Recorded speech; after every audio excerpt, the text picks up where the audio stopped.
Welcome to the Richer Podcast, the show for women who want more. I'm your host, Sarah Coombs, mum, wife, educator, and the woman who took a $40,000 a year pay cut, scraped together $110,000 in 2 weeks, moved 15 times with 2 babies under 2, lived in 2 garages, and ran purely on caffeine and grit.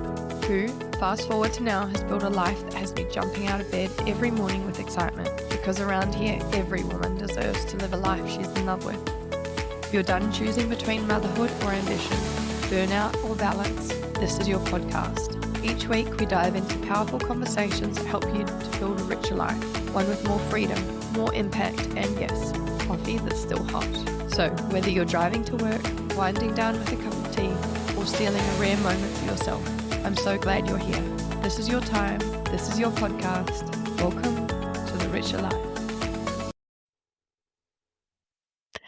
We've been conditioned to believe that motherhood and ambition can't exist in the same sentence, that being an incredible mother means putting your own needs on the back burner. But here's what I need you to know. You can love your babies and want your own bank account.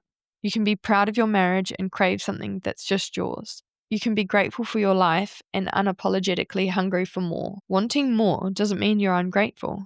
It just means you're not finished. And that's exactly what I want to talk about next. Welcome to the Richer Podcast, a place for women who are done with the crumbs and ready for the full damn cake. The richer life begins the moment you say, I want more. I'm your host, Sarah Coombs, mum of 3, wife, educator, and a firm believer that the most dangerous position a woman can put herself in is last place. Today's episode is for the woman who's ever whispered, I want more, then immediately felt selfish for thinking it, for the mum who loves her life but still feels like a part of her is missing, for the woman who's built everything for everyone else and is wondering when it's her turn. Let's make one thing very clear. Wanting more doesn't make you selfish. It makes you smart.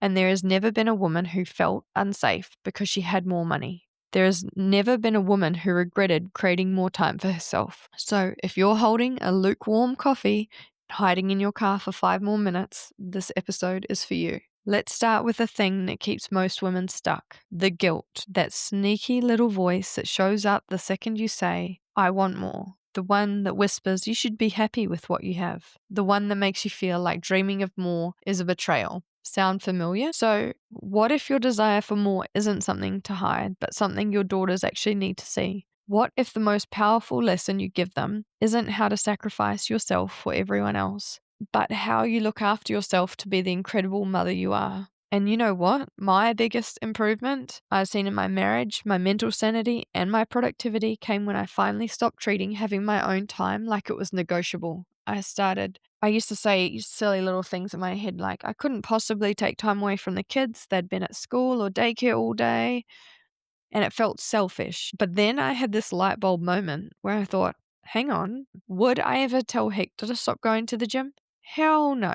And not just because I love his muscles, although, let's be honest, it is a bit of a perk, but I want him to go so that he can give back to his body, he can be strong, energized, and proud of himself. So why wasn't I wanting that for myself? Then when I flipped that script and started saying me too, I had more energy to play with the kids, I was less resentful and felt like a happier mum. Giving myself that time wasn't selfish, it was strategic. Because when I started prioritizing me, I became a better version of myself for everyone around me. Let me take you back for a second. Here's the truth. Our families don't benefit from us playing small. We've been trained subtly and consistently to shrink, and to dim our lights so that others feel comfortable to tone it down. We apologize before we speak. We second guess our gut, and we tell ourselves it's okay. But okay isn't why you're here, and you know it. Let me take you back for a second. When we lived in a garage with our oldest and another baby on the way, we had a dream scribbled on scraps of paper and $0 in the bank account. I didn't want a yacht. I wanted options. Options on where I chose to live. Options to buy groceries without transferring from the savings account. Options to feel like I wasn't just surviving. I was building something that would make my kids' future brighter. And now that I have that freedom, I want it for you too. Because more doesn't mean materialism. It means depth. It means choice. It means being real with ourselves about what we really want more of. So what's stopping us? You don't owe anyone the watered down version of your life. You're allowed to want the whole damn thing, and that brings me to the most important part. So what now? Now, you stop waiting for someone to grant you permission. You give it to yourself. And we're not talking about permission to chase someone else's idea of success, yours. Whether it's having more time, more confidence, more space to breathe and be, maybe some more mum and dad time, and moments where you catch your reflection and think, and she's back. You're not behind, you're just simply entering the next season.